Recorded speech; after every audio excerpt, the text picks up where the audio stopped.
We're back Strike customers. We're down in the warehouse to give you a couple of examples and showing you how they mount the forklift. Here's the B-size setup that we showed you upstairs. So you can see it's clamped onto the post there, through the double socket arm, and onto the back of the Strike universal tablet cradle. Come around that, we can get a good look at it. And that's how it works. You'll see they're quite versatile products and suitable for any warehouse environment. We'll just pause the video now and head over to our other forklift. We're back with our second forklift here. I'm just showing you a different product that we use here in the Strike warehouse. This is the lift truck overhead guard. Again, all these products that we mentioned, we'll put in the we'll put links to and product codes in the notes of this video. So as you'll see, this clamps, it's two bases, essentially two plates that bolt together.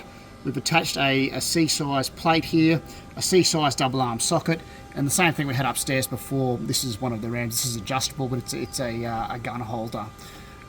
So essentially, these are adjustable on everything to get wherever you want, so they're not in your way from a safety perspective, and you can angle this whatever's convenient for the driver and for your safety operations.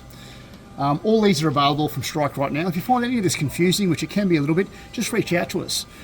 We can recommend a solution for you, and we look forward to hearing from you. Just reach out at sales@strike.com.au or give us a call. Thank you.